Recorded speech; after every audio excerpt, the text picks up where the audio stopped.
My husband drugged me every night for 18 months. One night, I pretended to swallow the pills. What I discovered inside my own home destroyed everything and sent him to federal prison. My name is Diana Foster. I'm 36 years old, and I'm a certified accountant in Houston, Texas. And the man I married, the man I cooked dinner with, laughed with, built a life with, was running a criminal operation inside my home while I lay unconscious upstairs. This is my story, and I'm telling it because what happened to me can happen to anyone. No matter how smart you are, no matter how educated, no matter how much you think you know the person sleeping beside you. Before I tell you how I caught him, please hit that like button right now and subscribe to this channel. Drop your country and what time you're watching in the comments below. I read every single one. And trust me, you need to hear how this ends because the twist at the end destroyed me and rebuilt me at the same time. I'd go to sleep in one set of clothes and wake up in something completely different.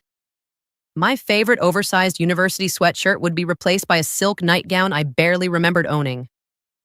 I asked Calvin about it the first time. He said I'd changed in the middle of the night, that I did it sometimes when I was too warm. Said it half laughing like I was being silly for not remembering. I accepted it, wrote it in the journal, kept moving. The bruises appeared about 4 months after the supplements started. Small ones first. Upper arms, wrists, finger-shaped, the kind that come from someone gripping you. I noticed them one morning getting dressed for work and stood staring at them in the bathroom mirror for a full minute before I could breathe again. I asked Calvan that evening, kept my voice completely neutral, where these bruises came from. He looked at my arms with what seemed like genuine concern, said maybe I was bruising easily from stress, suggested I could be anemic, said we should get my iron levels checked, offered to make a doctor's appointment.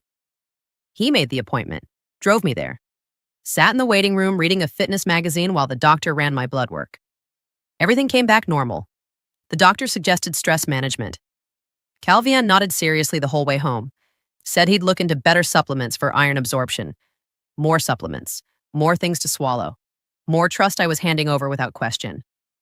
My best friend Tanya called me one Saturday morning about 6 months after the supplements began. Tanya and I have been friends since our first year of college. She knows every version of me that has ever existed. She didn't bother with small talk. Diana, something is wrong with you, and I need you to tell me what it is. What do you mean? Nothing is wrong. I'm looking at you right now and you seem sedated. Your eyes are glazed. You're moving slow. You've repeated yourself twice in this conversation and you don't even realize it. When did you last feel like yourself? Like actually yourself? I opened my mouth to defend myself, closed it, because I couldn't answer that question. I genuinely could not remember the last time I'd felt sharp, alert, like the person I'd been before the supplements. I told Tanya about the vitamins, about Calvin giving them to me every night, about how well I'd been sleeping. She was quiet for a long moment. Diana, what if the sleep isn't the vitamins working? What if the sleep is the point? I dismissed it in the moment, told her she was being dramatic. But her words followed me home, followed me into the house where Calvin was making smoothies in the kitchen, smiling, asking about my day. I started watching him differently after that. The locked filing cabinet appeared in his office 2 weeks after my conversation with Tanya. Calvian's office had always been off limits during work hours. I respected that completely. He handled sensitive client information for the gym, but the combination lock was new. I'd never seen it before. When I asked about it, Calvin didn't miss a beat. New financial software my accountant recommended. Need to keep client payment records more secure. Legal requirement, apparently. My accounting brain went very still. I knew financial compliance requirements inside and out. There was no legal requirement for a physical combination lock on a personal filing cabinet in a home office. I wrote it in the journal. The phone call happened 3 weeks later. I woke partially one night at what felt like around midnight. The heaviness that usually kept me fully unconscious was still there, pressing down on my body. But something had pulled me to the surface. Calvin's voice. Downstairs. Low and urgent. I caught fragments through the fog. Thursday. Yeah, same arrangement. She'll be completely out by 11. Don't bring more than 3 this time. We don't need the neighbors. I tried to move, to sit up, to call out. My body was cement. My arms wouldn't lift. My voice wouldn't work. The darkness pulled me back down before I could hear anything else. The next morning, I lay in bed before my alarm went off and stared at the ceiling, replaying those words.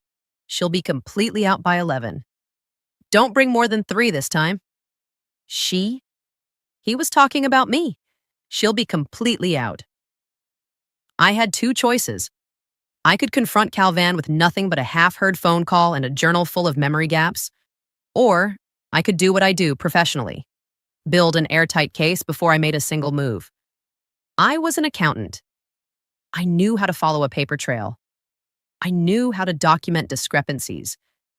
I knew how to build evidence that would hold up under scrutiny. That morning, I made a decision. I was going to stop taking those pills, and Calvin was never going to know. The problem was, Calvin watched me take them every single night. Stood there while I swallowed. Sometimes asked me to open my mouth after. He'd laugh when he did it. Just making sure you're not forgetting, baby. But it wasn't funny. It was control. And now I understood exactly what kind of control it was. I needed a plan, something precise, something that would let me appear to take the pills while keeping them out of my system. And once I was clear-headed, once my body was free of whatever was in those capsules, I was going to stay awake and find out exactly what my husband was doing in our house while he thought I was unconscious. That night, Calvin brought me my supplements at 10:30 exactly, right on schedule. He sat on the edge of the bed, handed me the glass of water, watched me place the capsules on my tongue. I swallowed, showed him nothing but calm. He kissed my forehead. Sweet dreams, beautiful. And I felt the familiar heaviness begin to descend. But this time I was ready. This time I'd palmed one of the capsules before he came in, kept the other tucked under my tongue. Ran to the bathroom 10 minutes later, saying I needed water, spit everything out, flushed it, came back to bed. The heaviness still came. Residual from previous nights still in my system probably, but it was lighter than usual. A fog, not a blackout. And underneath the fog was something I hadn't felt in months. Clarity. I lay completely still, eyes closed, breathing deep and even. Calvin came in 30 minutes later. I felt him lean over me, his breath on my face. Checking. Satisfied, he straightened up and left. The door clicked shut, and I lay in the dark, heart pounding, completely awake, waiting to discover what my husband had been hiding from me for 18 months. We dated for a year, got married in a small ceremony with close family and friends, bought a beautiful house in a quiet suburb. Calvin ran his gym. I worked long hours at my accounting firm. We had a good life. A real life. Or so I thought. About 12 months into our marriage, Calvin started bringing me nightly supplements. He'd researched sleep and stress management, he said. Found a special blend designed specifically for people with high-pressure careers. Vitamin B complex, magnesium, melatonin, adaptogens. He explained every ingredient with the enthusiasm of someone who genuinely cared about my health. Baby, you work yourself into the ground every day. Let me take care of you. He'd set the glass of water on my nightstand, hand me the capsules, kiss my forehead, watch me swallow them. I never questioned it. He was a personal trainer. Health was his expertise. And honestly, the supplements seemed to work. I started sleeping deeper than I ever had. No more tossing and turning. No more waking up at 3 a.m. with work anxiety. I'd take the pills, and within 30 minutes, I'd be completely gone. Deep, dreamless sleep until my alarm went off. For the first 2 months, everything seemed fine. Great even. Then the gaps started. Calvin would mention conversations we'd had that I had zero memory of. We'd apparently discussed renovating the kitchen, planning a trip to Cancun, calling my sister about Thanksgiving. I had no recollection of any of it. He'd laugh and say I was working too hard, that I was having those conversations half asleep, that it happened to him all the time. I'm an accountant. My entire career is built on precision, on noticing discrepancies, on catching the one number in 10,000 that doesn't add up. So I did what I do professionally. I started keeping a log, private journal, dates, times, what I remembered, what Calvin told me I'd said or done, the gaps between those two things. By the end of the first month of logging, I had 14 documented memory gaps. 14 conversations or events I had absolutely no recollection of. I told myself I was stressed, overworked, but the accountant in me kept logging. Then I started waking up wrong. I'd go to sleep in one set of clothes and wake up in something completely different. My favorite oversized university sweatshirt would be replaced by a silk nightgown I barely remembered owning. I asked Calvin about it the first time.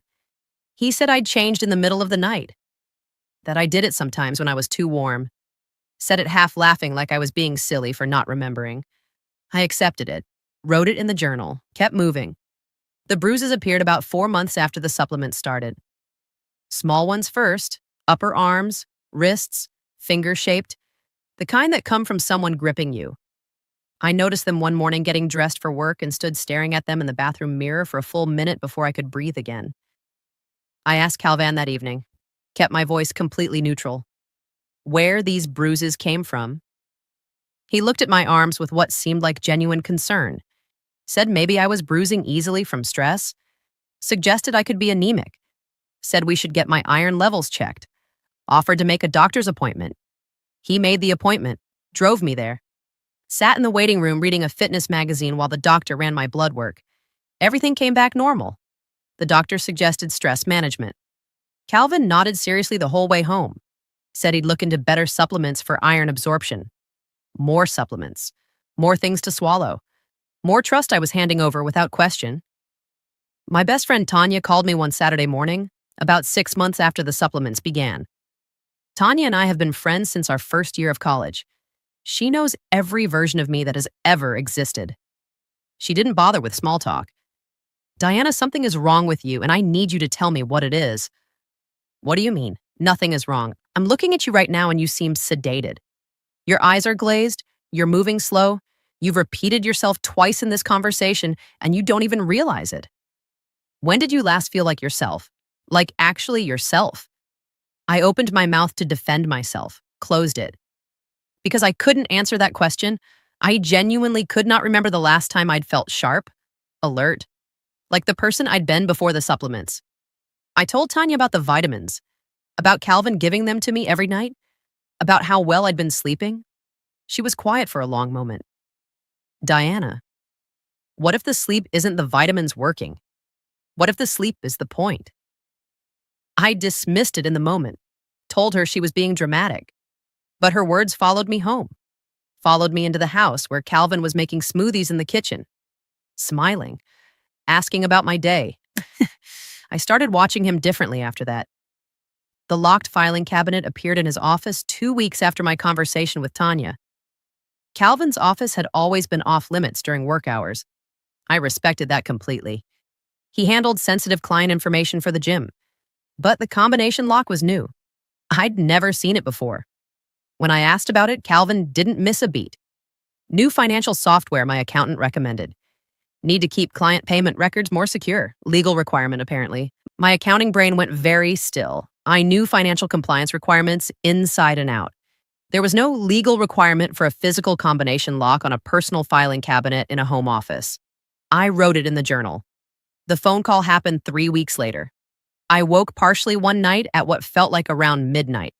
The heaviness that usually kept me fully unconscious was still there, pressing down on my body. But something had pulled me to the surface. Calvin's voice. Downstairs, low and urgent. I caught fragments through the fog. Thursday. Yeah, same arrangement. She'll be completely out by 11.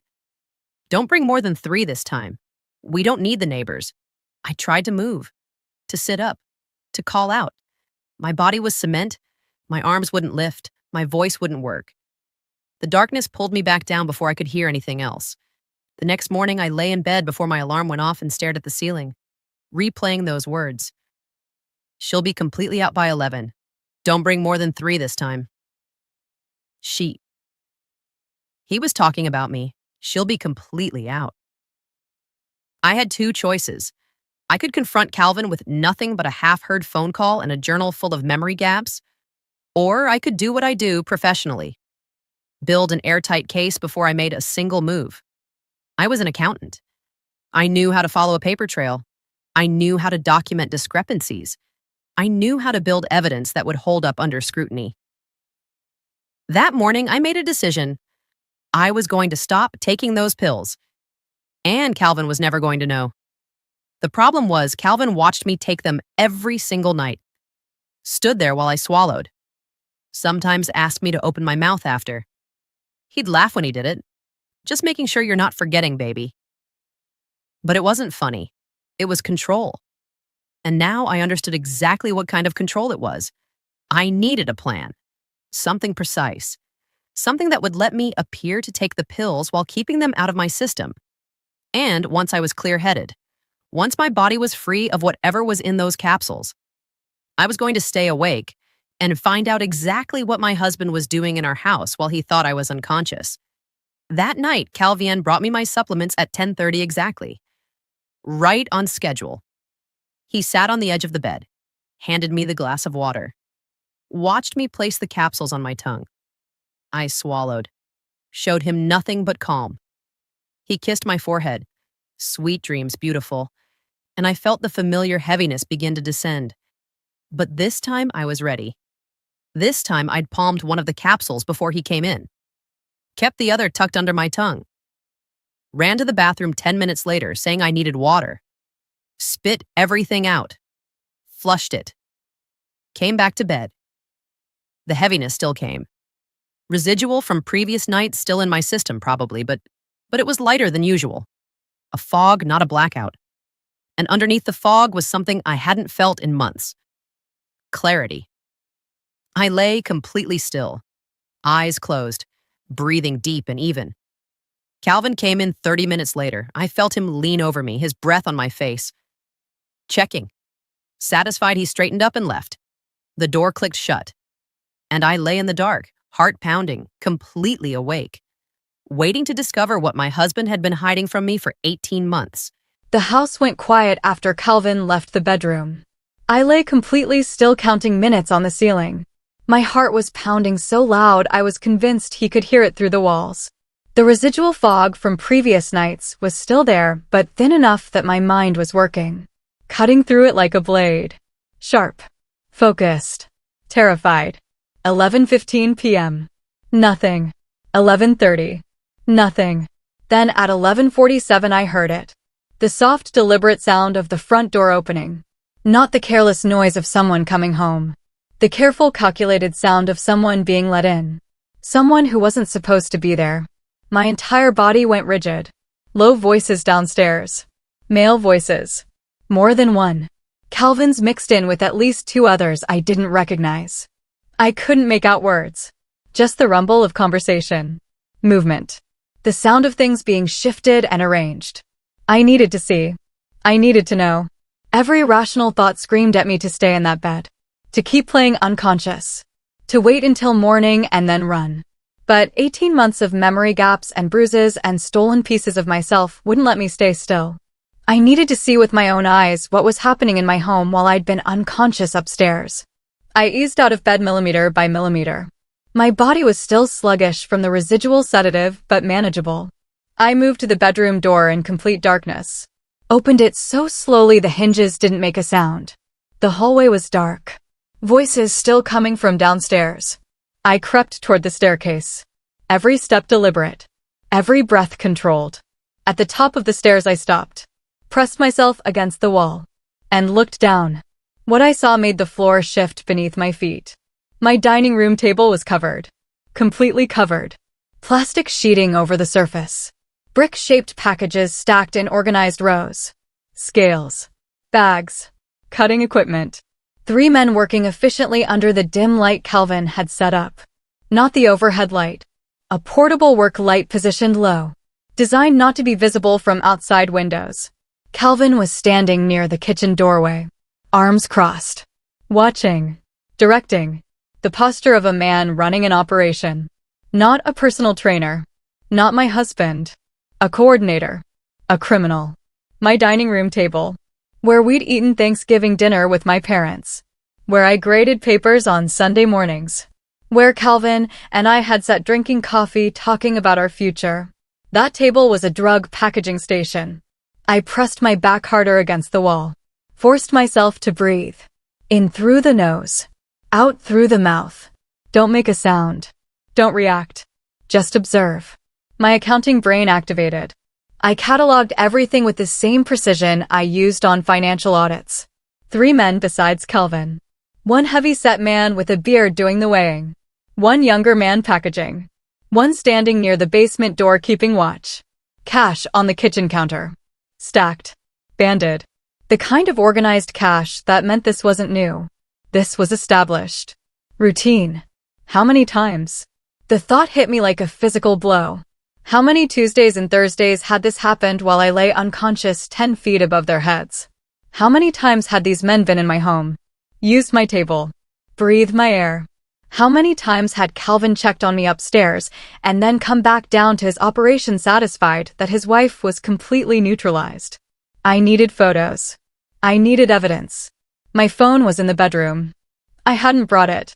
The decision I made next was either the bravest or the most reckless thing I've ever done. I turned around. Crept back to the bedroom. Got my phone off the nightstand. Crept back to the staircase. The whole round trip took 4 minutes. 4 minutes of the men downstairs moving around. 4 minutes of praying nobody came upstairs. Nobody did. I positioned myself at the top of the stairs. Phone camera on. Flash disabled. Night mode activated. And I started documenting. Shot after shot. Silent. Methodical. The table. The packages. The cash. Calvin's face clearly visible directing one of the men. The scales. The equipment. Evidence. Irrefutable, undeniable evidence. Then the heavy-set man with the beard looked up. Said something to Calvin. Calvin responded. And the bearded man laughed. His voice carried up the stairs clearly for the first time. Same setup next Tuesday, he said. I'll bring the new product then. Calvin nodded. She's good until at least 7 a.m. Plenty of time. She. Me. He was scheduling around my unconsciousness. Building his criminal timeline around the drug he was putting in my body every night. Tuesday. That meant this had happened at least every Tuesday and Thursday. Possibly more. For how long? 18 months of supplements. 18 months. I was backing away from the staircase when my heel found the one floorboard in our entire upstairs hallway that creaked. The sound wasn't loud. Just a soft groan of old wood. But in the silence of that house it was a gunshot. The voices downstairs stopped instantly. My heart stopped with them. What was that? The younger man's voice. Sharp. Alert. Calvin's voice. Controlled. Calm. Nothing. Old house. Settles at night. She's out. Trust me. Silence. 5 seconds. 10. 15. Then movement resumed downstairs. Voices resumed. The operation continued. I didn't move for 3 full minutes. Stood completely frozen in the hallway. Phone clutched to my chest. Barely breathing. Waiting to see if footsteps would come up the stairs. If the door would open. If Calvin would come to check.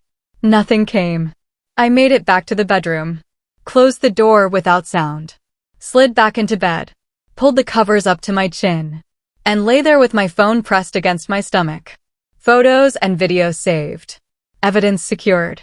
My hands were shaking so violently the phone was vibrating against my body. I heard the operation wind down around 2 a.m. The sound of the men leaving. The front door opening and closing. The careful sound of Calvin cleaning up. Moving things. Restoring the dining room to normal. The sound of the table being wiped down. Chairs repositioned. Like it never happened. Calvin came to bed at 3:15. I felt the mattress shift as he got in beside me. His breathing slowed into sleep within minutes. The deep, easy sleep of a man who believed everything was under control. Who believed his wife was neutralized and his operation was safe. I lay beside him until 4:30 in the morning. Eyes wide open in the darkness. Mind working. Cataloging. Planning. Not panicking. I couldn't afford panic. Panic made mistakes. And I couldn't afford mistakes. I was an accountant. I built cases from evidence. I followed money trails. I exposed discrepancies. And Calvin had just given me everything I needed. But photos from a dark staircase weren't enough. I needed more. I needed the pills analyzed. I needed financial records. I needed the kind of evidence that would hold up in federal court. Because what I'd seen downstairs wasn't a local operation. The volume of product on that table, the organized cash, the established routine. This was connected to something much larger. And Calvin had used my home, my clean credit, my stable income, my unconscious body, as cover for all of it. The morning came. Calvin woke up beside me, stretched, kissed my cheek. Good morning, beautiful. How'd you sleep? Amazing. I lied, turned and smiled at him. Same smile I'd been giving him for 3 years. Same trusting, devoted wife he expected to see. You were right about those supplements. Best sleep I've had in months. He smiled back. Warm. Satisfied. Got up to make breakfast. I watched him walk out of our bedroom. Watched the door close behind him. And I picked up my phone. Opened my contact list. Found the name I needed. Tanya. She answered on the second ring. Diana, it's 6 a.m. What's wrong? I need you to come get me from the coffee shop on Westheimer. Right now. Don't call me back on this number. I'll explain everything when I see you. Silence. Then. I'm already in my car. I got dressed quickly. Went downstairs. Told Calvin I needed coffee and fresh air before work. He offered to make me breakfast. I said I needed the walk. He nodded. Kissed my forehead. His lips on my skin made me want to recoil, but I held the smile. I walked out of my front door with my phone and one objective. Get to Tanya. Get those pills analyzed. And build the kind of case that would put Calvin away for a very long time. Tanya was already at the coffee shop when I arrived. She took one look at my face and grabbed my hands across the table. Talk. Right now. Everything. So I told her. All of it. The memory gaps. The bruises. The changed pajamas. The phone call I'd have heard. The locked filing cabinet. And then last night. The table covered in plastic. The packages. The scales. The cash. Calvin standing there directing everything like a general running a battlefield while his wife lay unconscious upstairs. Tanya didn't speak for a full minute after I finished. Just stared at me. Then she said 4 words. We are destroying him. Not calling the police yet. I said, not until I have more. Photos from a dark staircase aren't enough. Calvin is smart. Careful. Calculated. If I go to the police right now with what I have, his lawyers will tear it apart. I need the pills analyzed. I need his financial records. I need ironclad evidence. Tanya nodded. What do you need me to do? First, I need somewhere to keep copies of everything. Somewhere Calvin can't access. I need you to be my external hard drive. She pulled out her phone. Send me everything right now. I transferred every photo, every video, every journal entry I'd photographed. While the files transferred, I told Tanya about the locked filing cabinet, about how I needed to get inside it. Do you know the combination? She asked. Not yet, but I know Calvin. I know how his brain works. And accountants know how people hide things. After I left Tanya, I didn't go to work. Called in sick for the first time in 4 years. Instead, I drove to a private medical laboratory on the other side of the city. Paid cash at the front desk. Asked to see a toxicologist. Was directed to Dr. Patricia James. Dr. James was thorough and professional. She didn't ask unnecessary questions when I explained I suspected my supplements had been tampered with. I handed over the bottle of capsules Calvin had given me. Asked for a complete analysis. She told me results would take 48 hours. Then I drove to an electronics store. Paid cash for 2 small wireless cameras. The kind disguised as everyday objects. One shaped like a USB charger. One shaped like a small clock. I drove home. Calvin was at the gym until 7 p.m. I had 6 hours. I installed the first camera in the dining room. Hidden inside a decorative book on the shelf. Angled perfectly to capture the entire table and kitchen area. Tested the feed on my phone. Crystal clear. Then I went to Calvin's office. The filing cabinet combination lock had 4 digits. I stood in front of it and thought like an accountant. People use numbers that mean something to them. I tried our anniversary. Wrong. His birthday. Wrong. His gym's opening date. Wrong. I tried the address of his first apartment.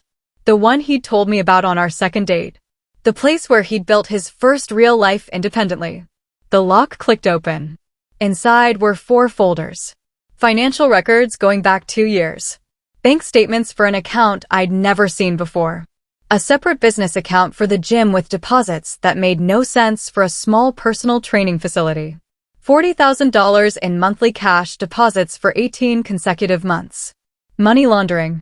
Clear. Documented. Exactly the kind of financial crime I spent my professional life identifying. There was also a burner phone. Turned off. A list of names with dollar amounts next to them. And a ledger. Handwritten. Dates. Quantities. Amounts. A complete record of the operation Calvin had been running from our home. I photographed everything. Every page. Every statement. Every entry in that ledger. I put everything back exactly as I'd found it. Closed the cabinet. Reset the lock. Left the office exactly as I'd found it. Then I sat down at the kitchen table. My dining room table. And I built a case file the way I'd build an audit report. Organized. Chronological. Cross-referenced. Every piece of evidence connected to every other piece. The financial records tied to the dates in the ledger. The dates in the ledger tied to my journal entries documenting my memory gaps. My journal entries tied to the dates Calvin had given me the supplements. 18 months of drugging. 18 months of operations. $40,000 per month in laundered cash. $720,000 total moving through Calvin's gym account. My hands were steady as I worked. The fear had transformed into something else. Something colder and more useful. Purpose. 48 hours later, Dr. Patricia James called me on Tanya's phone. The number I'd given the lab. Mrs. Foster. Her voice was serious. The capsules you brought me contain a benzodiazepine compound combined with a dissociative sedative. This is not a supplement. This is a controlled substance. Whoever gave you these pills was intentionally rendering you unconscious and ensuring you would have no memory of that time period. This is a criminal matter. You need to go to the police. How long could someone be given this before it caused permanent damage? Silence. Then, long-term exposure to this compound at this dosage could cause lasting memory impairment. Neurological effects. You need a full medical workup immediately. 18 months. I said quietly. I've been taking them for 18 months.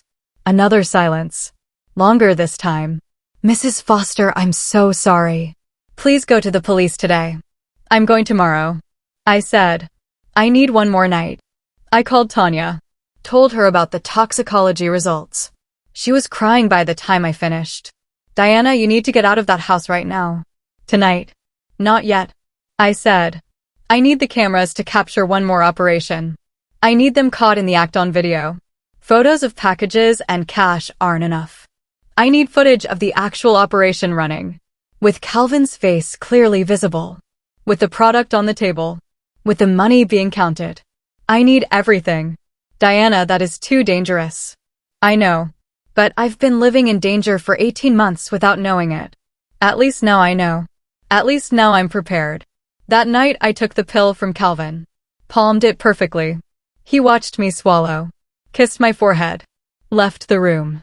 I lay in the dark and waited. At 11:50 the front door opened.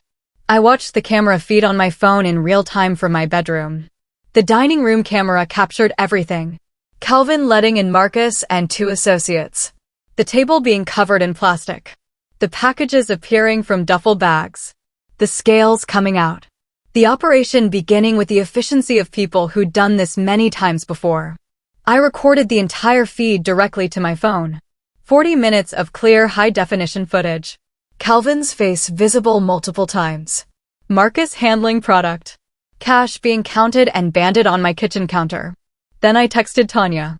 I have everything. The next morning I waited for Calvin to leave for the gym.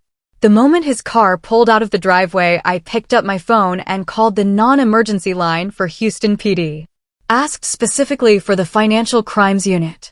Was transferred to Detective Raymond Cole. I need to report drug trafficking and money laundering. I said. I have financial records. Toxicology reports. Video evidence. Journal documentation spanning 18 months. And I need to speak to someone about my husband administering controlled substances to me without my knowledge or consent. Silence on the other end.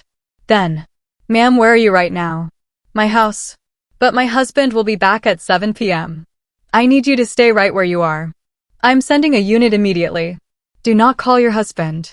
Do not let him know you've contacted us. Can you do that? Absolutely. I said. I've been an accountant for 12 years, detective. I know how to keep a straight face. 2 officers arrived within 20 minutes. I sat at my dining room table and walked them through every piece of evidence I'd compiled. The financial records from Calvin's filing cabinet. The toxicology report from Dr. James. 18 months of journal entries. The photographs from the night I stayed awake. The camera footage from last night's operation. Detective Cole arrived 30 minutes after the officers.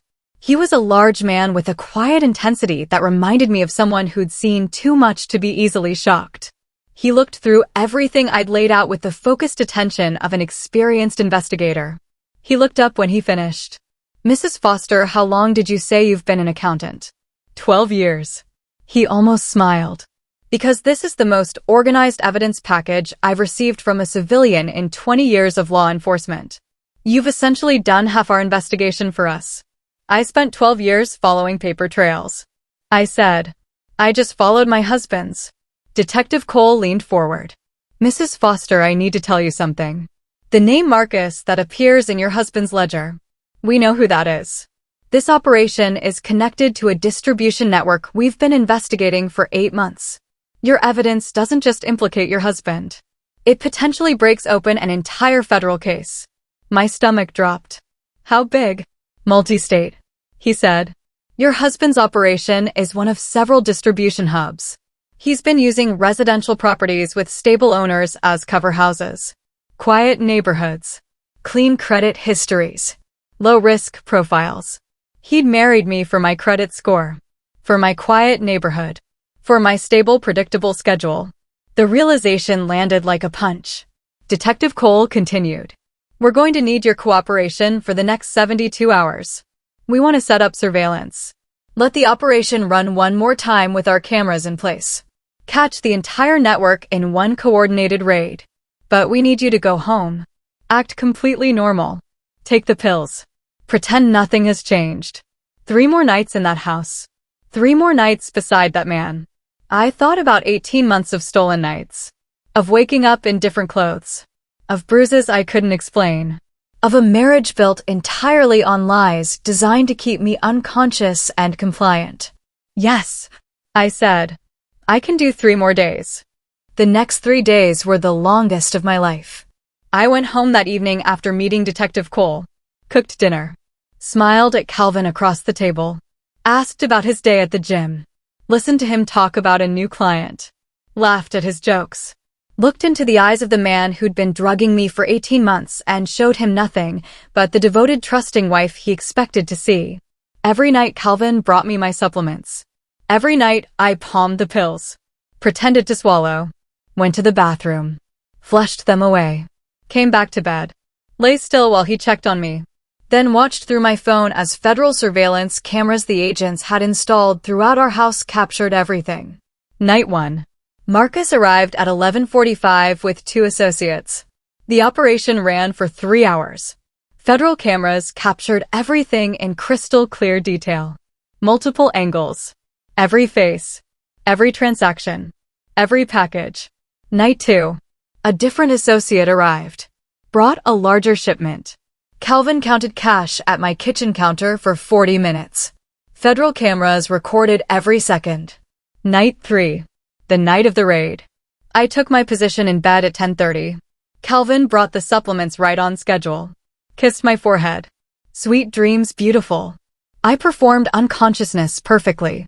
Heard him go downstairs. Heard the front door open at 11:30. Heard voices. The operation beginning for what would be the last time.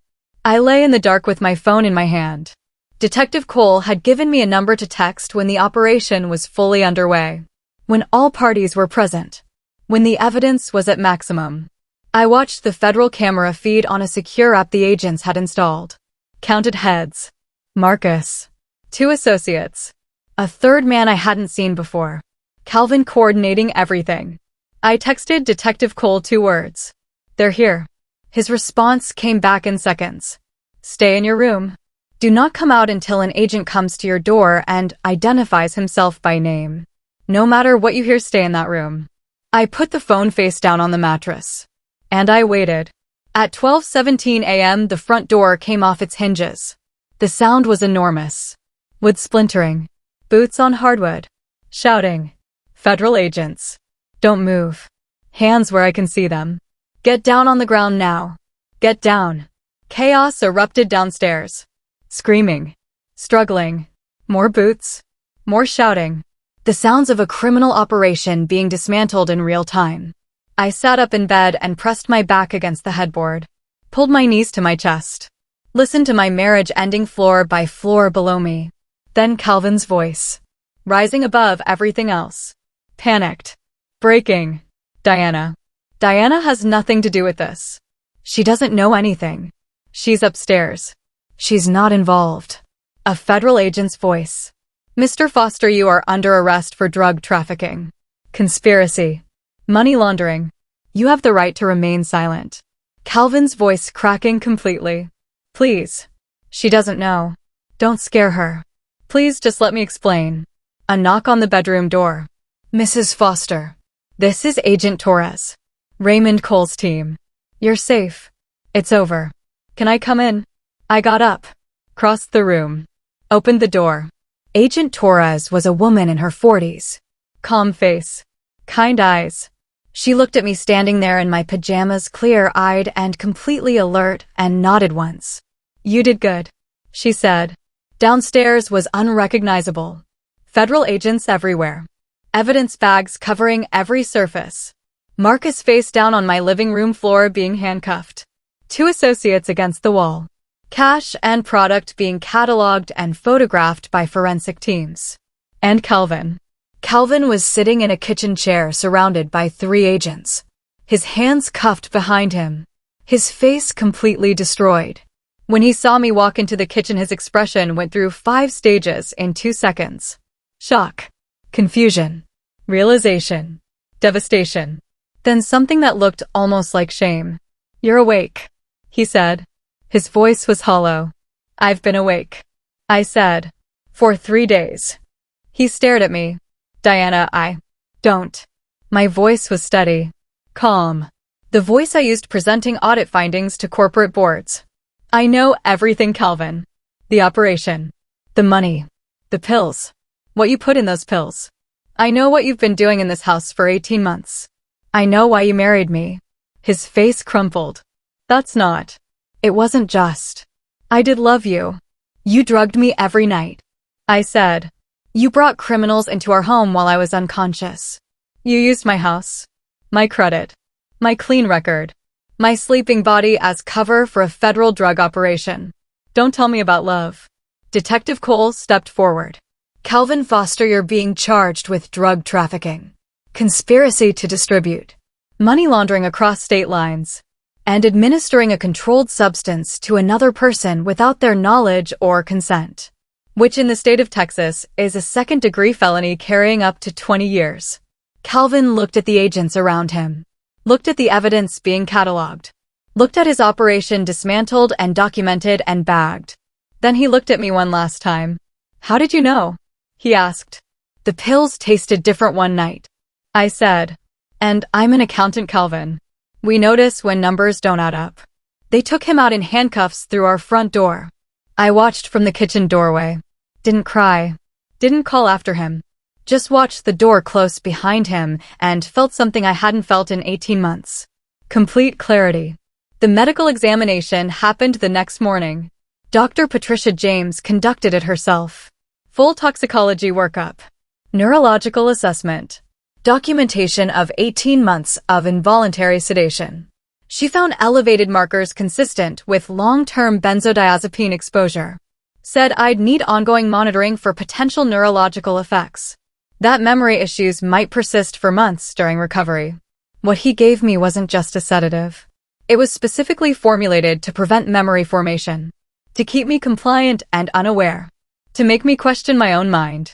Gaslight me with my own chemistry. The federal investigation expanded exactly as Detective Cole had predicted. Calvin's operation connected to 4 other distribution hubs across 3 states. Marcus was the regional coordinator. Calvin had been recruited 18 months earlier. Not randomly. Specifically, because of his location. His gym providing legitimate cash flow cover. And his wife's pristine financial profile providing the perfect domestic camouflage. He'd met me and seen opportunity. Had spent a year charming me into marriage. Then another year establishing the operation before starting the drugging. Every step calculated.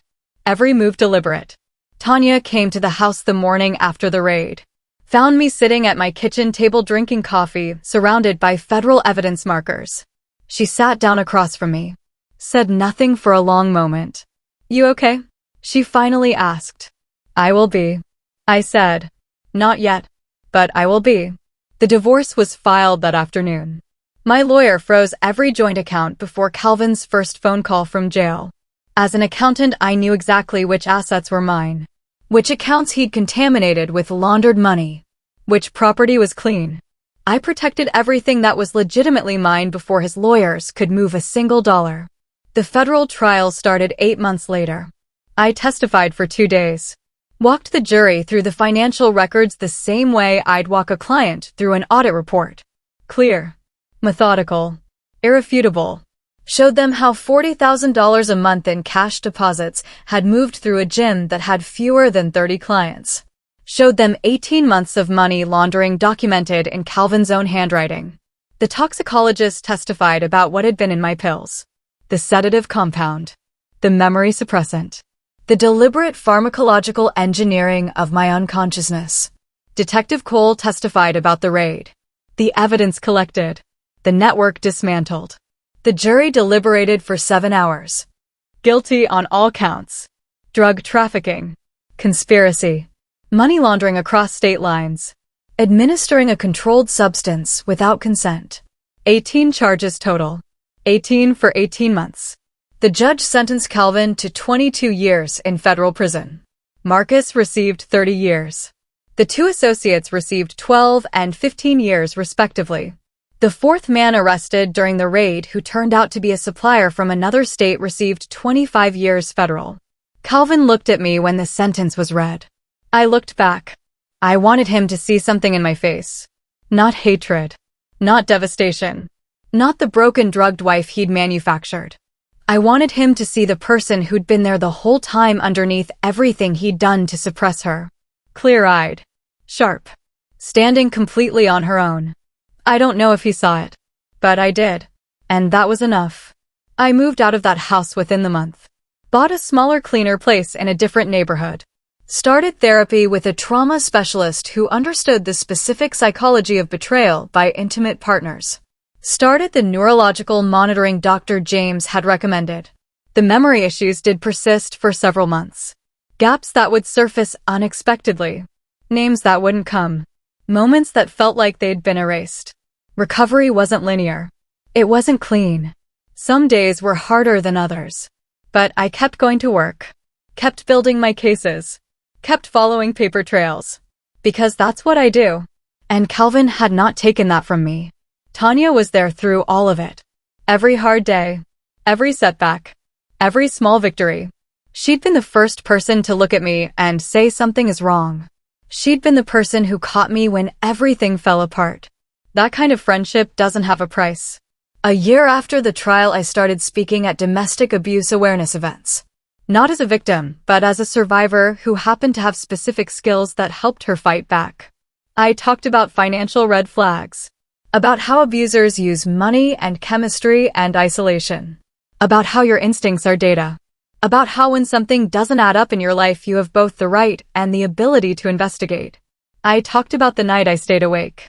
About how that one decision to fight through the fog to stay conscious, when every cell in my body was being chemically commanded to surrender, had changed everything. You are never without power. I tell every audience. Even when someone is trying to take it from you systematically. Even when they're doing it while you sleep. The moment you decide to pay attention, the moment you start documenting, the moment you stop accepting explanations that don't make sense, you begin taking your power back. Calvin thought he'd married a convenient cover. A stable, quiet woman with good credit and a predictable schedule who asked no questions and trusted completely. He was wrong. He'd married an accountant. And accountants always find what's been hidden. The lesson: if your partner insists on giving you medication or supplements and watches you swallow them, that is a red flag. Control over what goes into your body is control over you. Nobody who loves you needs to monitor whether you've taken your vitamins. Know the signs of being drugged. Unexplained memory gaps. Waking exhausted despite long sleep. Finding yourself in different clothes. Bruises you can't explain. Friends telling you that you seem sedated or unlike yourself. Texts and conversations you have no memory of. These are not signs of stress. These are signs of something wrong. If you suspect you are being drugged, stop taking any pills your partner gives you immediately. Get a private toxicology screening. Pay cash. Tell nobody in your household. Contact a trusted friend outside the home. Document everything with dates and details. Do not confront your partner before you have evidence. Administering controlled substances to someone without their knowledge is a felony. In most states, it carries serious prison time. You are not crazy. You are not overreacting. If something in your body and your mind is telling you that something is wrong, believe it. Investigate it. Document it. Financial red flags matter too. A partner with unexplained cash. A business whose income doesn't match its size. Locked files. Hidden accounts. Secret phones. These are not privacy. These are warning signs. Trust your instincts. They're data. Your body keeps score even when your memory has been chemically suppressed. When something doesn't feel right, something isn't right. National Domestic Violence Hotline. 1-800-799-7233. Available 24 hours. 7 days a week. They can help you make a safety plan. Connect you with resources. Help you get out safely. RAIN Hotline for sexual assault survivors. 1-800-656-4673. You deserve to be safe. You deserve to be conscious. You deserve a partner who would never in a million years consider taking those things from you. If you are with someone who has taken them from you, know this. You can survive it. You can fight back. You can win. Diana did. And so can you. If this story had your jaw on the floor from beginning to end, then you need to smash that subscribe button right now, because we drop powerful stories like this every single week. Stories that will make you question everything. Stories that could literally save your life or someone you love. Diana fought back using nothing but her intelligence and her instincts, and she won. Share this video with every woman you know. Every person in a relationship who deserves to know these warning signs. Drop your country in the comments right now and tell me what part of this story hit you hardest.